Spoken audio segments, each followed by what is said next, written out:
Good morning, students. I am Amika Sid. Welcome to in BBVN online classes, and we were discussing chapter number 7, the necklace, which is actually um, written by Guy de Maupassant. Okay, so till now we have discussed about the main character, that is Matilda, who was actually a great lady, and she was very pretty, and but she wanted that she should have that much of luxurious life which she was not having. And when the invitation came, she wanted a new dress to wear, and she also wanted a new jewelry. But as she belonged to a very middle class family, that was not at all possible for her and her husband to bear such a luxurious life. Okay, so now she was actually preparing for the party. So let's continue the chapter. He replied, "You can wear some natural flowers in this season. They look very chic." So actually उनका जो husband है वो बोल रहे हैं कि तुम ऐसा करना, ज्वेलरी नहीं है तुम्हारे पास में तो कुछ नेचुरल फ्लावर्स पहन लेना, वो इस समय काफ़ी फैशनेबल भी है। चिक मतलब क्या होता है? वेरी फैशनेबल, ट्रेंडिंग जिसे हम बोलते हैं ना, तो वो काफ़ी ट्रेंड में भी है, तुम वो पहन लेना। शी वॉज नॉट कन्विंस्ड, उसे बिल्कुल भी नहीं कन्विंस हुई वो। No, she replied, there is nothing more humiliating than to have a shabby ear in the midst of rich women. उसने कहा बिल्कुल भी नहीं, इतना ज़्यादा मतलब शर्मिंदगी होगी मुझे, क्योंकि मैं जब रिच वुमेन के सामने जाऊंगी तो ऐसा लगेगा कि मैं बहुत ज़्यादा गरीब हूँ, और गरीबी का ही मतलब वहाँ पे मैं दिखावा कर रही हूँ, तो मुझे एक अच्छा सा ज्वेलरी चाहिए। Then her husband cried out, अब उसके हस्बैंड जोर से चिल्लाते हुए बोलते हैं, how stupid we are, go and find your friend ma'am Forestier and ask her to lend you her jewels. तो बोलते हैं कि जाओ और अपनी जो फ्रेंड है ना मैम फॉरेस्टियर, जो कि काफ़ी रिच लेडी हैं, उनसे जाओ और कुछ ज्वेल्स जो हैं वो उधार ले आओ। She uttered a cry of Joy, अब उसको भी बहुत ज़्यादा मतलब खुशी हुई मटिल्डा को कि हाँ ऐसा तो कर सकते हैं। It is true, she said, I had not thought of that, उसने कहा मैंने कभी लेकिन ऐसे सोचा ही नहीं था इस बारे में। The next day she took herself to her friend's house, अब दूसरे दिन वो मटिल्डा जो है मैम फॉरेस्टियर के घर पे जाती हैं, and related her the story of distress, और अपनी सारी जो दुख की दास्तान है उसे बता देती हैं। Ma'am Forestier went to her closet, ma'am Forestier अपने क्लोसेट तक जाती है, took out a large jewel case, और वहाँ से एक बड़ा सा ज्वेलरी का केस लेकर आती हैं। Brought it, open it and said, choose my dear, उसे लाती हैं, खोलती हैं और बोलती हैं कि इसमें से चूज़ कर लो जो भी कुछ तुम्हें चाहिए। She saw at first some bracelet, पहले वो कुछ ब्रेसलेट दिखती है, then a collar of pearls, उसके बाद कुछ टाइट नेकलेसेस हैं वो देखती हैं, और फिर वो देखती हैं then a Venetian cross of gold and jewels of admirable workship, कुछ बहुत सुंदर कारीगरी करे हुए कुछ गोल्ड की ज्वेलरी भी वो वहाँ पर देखती हैं। She tried the jewel before the glass, और मिरर के सामने लगा लगा के अलग अलग ज्वेलरी पहन पहन के वो देख रही हैं। Hesitated but could neither decide to take them nor leave them, अब वो डिसाइड नहीं कर पा रही कि कौन सी ज्वेलरी मैं लूँ और कौन सी छोड़ दूँ। Then she asked, have you nothing more, और फिर बोलती क्या और कुछ नहीं है तुम्हारे पास में? Why? Yes, look for yourself. I do not know what will please you. तो मैम फ्रस्ट्रेट बोलती हाँ है ना, तो तुम खुद अपने आप देख लो, मुझे नहीं पता ना कि कौन सी चीज़ तुम्हें अच्छी लगेगी। Suddenly she discovered in a black satin box a superb necklace of diamonds, एकदम से उस डिस्कवर करते हैं क्या काले कलर के सैटिन बॉक्स में एक सुंदर सा नेकलेस होता है डायमंड्स का। Her hands trembled as she took it out, और उसके जो हैंड्स हैं उस नेकलेस को मतलब उठाते हुए काफ़ी ट्रिम्बल कर रहे हैं, ट्रिम्बल मीन्स शिवर कर रहे हैं, काँप रहे हैं। She pleased it about her throat against her dress, अब वो उसे बार बार अपनी ड्रेस पे लगा के देख रही हैं, एंड वॉज एक्सटैटिक, और बहुत ही सुंदर मतलब अच्छा लग रहा है, और बहुत खुश हो गई इतना अच्छा ज्वेलरी देखकर। Then she asked in a hesitating voice, अब बड़ी मतलब घबराते हुए बोल रही हैं, बहुत एंक्शियस हैं, बहुत ज़्यादा क्यूरियस हैं। Could you lend with this, only this, why, yes certainly, उसने कहा क्या सिर्फ आप मुझे यही लैंड कर सकती, यही उधार में दे सकती हैं, सिर्फ यही? तो मैम फ्रस्ट्रेट बोलती हाँ क्यों नहीं, श्योरली, सर्टेनली मीन्स श्योरली, हाँ श्योरली मैं दे सकती हूँ। She fell upon the neck of her friend, embarrassed her with passion, then went away with her treasure. अब वो उसके फ्रेंड के गले लगी, embrace मीन्स होता है हग करना किसी को, तो हग करा उसे, बहुत पैशन के साथ, बड़ी खुशी है उसे, और अपने ट्रेजर यानी अपने खजाने उस नेकलेस को लेकर अपने घर चली गई।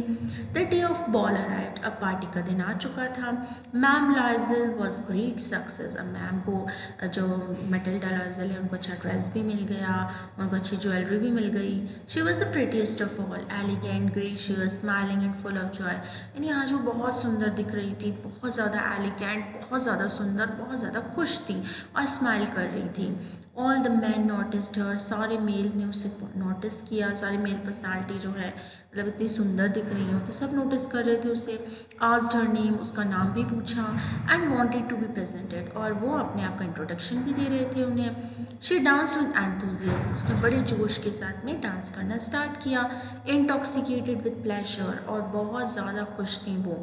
थिंकिंग ऑफ नथिंग, और कुछ भी नहीं सोच रही थी, बट ऑल दिस एडमिरेशन, लेकिन सिर्फ तारीफ़ें, जो सब लोग उनकी तारीफ़ कर रहे थे, बस उसी के बारे में सोची जा रही थी। This victory so complete and sweet to her heart, और ये जो विक्ट्री थी यानी जो सक्सेस थी कि उन्हें एक अच्छा सा ड्रेस मिल गया, एक अच्छा सा ज्वेलरी मिल गया, तो आज बड़ी ही खुश थी, और मतलब ऐसा लग रहा था कि उनको दिल को छू गई वो सारी बातें। She went home towards 4 o'clock in the morning, और सुबह 4 बजे वो अपने घर की ओर निकल पड़ी। Her husband had been half asleep in one of the little salons since midnight, और उनके जो हस्बैंड थे वो मैटिल्डा के वो पास वाला जो एक छोटा सा सैलून था वहाँ पर आधी रात को जाकर सो गए थे, और अभी तक उनकी आधी नींद पूरी भी हो चुकी थी। with 3 other gentlemen whose wives were enjoying themselves very much, और उनके साथ में 3 दूसरे जेंटलमैन भी थे जिनकी जो वाइफ है वो भी पार्टी इंजॉय कर रही थी और सुबह आई थी। तब तक वो सारे लोग जाके पास वाले जो एक छोटा सा सैलून था वहाँ जाके सो गए थे। He threw around her shoulders the modest wraps that had carried whose poverty clashed with the elegance of the ball costume. So उन्होंने क्योंकि अब थोड़ा मॉर्निंग का टाइम है, 4 o'clock है, तो थोड़ा बहुत मतलब हल्की सी ठंड हो जाती है, तो उनके हस्बैंड ने क्या करा कि उनके शोल्डर के ऊपर एक छोटा सा रैप करना ना, ड्रैप करना, कोई ओढ़ने का ना स्टॉल या शॉल कुछ डाल दिया, जो कि काफ़ी चीप लग रहा था, जो काफ़ी सस्ता सा, और मतलब कुछ उनकी पॉवर्टी क्लैश करता हुआ दिखाई दे रहा था। मतलब कि एक तो इतना सुंदर कॉस्ट्यूम पहन रखा, ऊपर से मतलब बहुत चीप जो उन्होंने है ना एक रैप रखा है शोल्डर पे, एक स्टॉल या शॉल ओढ़ रखा है, तो उनके कॉस्ट्यूम को बिल्कुल मैच नहीं कर रहा था। She wish to hurry away in order not to be notice by other women, और वो चाहती थी कि जल्दी से जल्दी वो घर पहुंच जाए, क्योंकि दूसरी जो औरतें हैं, जो रिच पर्सनैलिटीज़ हैं, वो उन्हें ये गंदा सा स्टॉल या शॉल ओढ़े ना देखें। who were wrapping themselves in rich fur, और वो जो बड़ी जो रिच वुमेन थी उन्होंने तो अपने आप को बहुत अच्छे अच्छे एनिमल, बहुत एक्सपेंसिव फर से फर ओढ़ रखे थे अपने शोल्डर्स पे, और इन्होंने बड़ा गरीब सा मतलब गरीबी शो करता हुआ एक रैप कर रखा था, तो उन्हें अच्छा नहीं लग रहा था। Loisel detained her. Wait, she said he. I am going to call a cab. तो लॉयजल जिनका हस्बैंड है वो उन्हें पीछे से चिल्ला रहे हैं, रोक रहे हैं कि रुको रुको, तुम इतनी जल्दी कहाँ जा रही हो, कैब लाने दो, कैब बुलाने दो, कैब में चलेंगे हम। But she would not listen and descended the step rapidly, पर वो तो सुन ही नहीं रही और जल्दी जल्दी अपने कदमों से चले जा रही हैं। When they were in the street they found no carriage, अब पूरे जब वो गली में जा रहे हैं स्ट्रीट पे तो उन्हें कोई भी गाड़ी नहीं मिली। And they begin to seek for one, लेकिन एक गाड़ी तलाशने के मतलब वो इधर उधर देख रहे कि कोई गाड़ी मिल जाए। Hailing the watchman whom they saw at a distance, अब एक उन्हें थोड़ा सा दूर एक आता हुआ थोड़ी सी गाड़ी दिखाई दी और बहुत दूर से, तो उन्होंने सोचा कि हो सकता है कि ये गाड़ी आ रही है और हम इसमें बैठ के चले जाएंगे। They walked along toward the river, अब वो रिवर के साथ साथ चले जा रहे हैं, होपलेस एंड शिवरिंग, और बड़े होपलेस, आशा ही नहीं है, वो भी जो आ रही थी गाड़ी वो भी उनको नहीं मिली, और उसके बाद में काँप रहे हैं वो दोनों। Finally they found one of those old carriages, अब एक पुराना सा जो कैरेज है, कैरेज मतलब गाड़ी है ना जो घोड़े हाँकते हैं, या जैसे बैल गाड़ी होती है, घोड़ा गाड़ी होती है, ऐसे कैरेजेस होते हैं ना, तो एनिमल्स जिन्हें मतलब है ना ड्रैग करते हैं तो चलाते हैं, तो उनको एक बहुत पुराने से कैरेज भी मिल गई। That one seize in Paris after night fall, और मतलब थोड़ा जैसे नाइट फॉल के बाद में, नाइट फॉल यानी रात को जो स्नोफॉल होती है ना, तो उसके बाद में मतलब उन्हें पेरिस में एक छोटी सी गाड़ी वहाँ पर दिखाई दी थी, ठीक है। तो ओल्ड कैरेजेस हैं तो उसमें वो बैठ के वहाँ पे अपने घर के लिए निकल पड़े।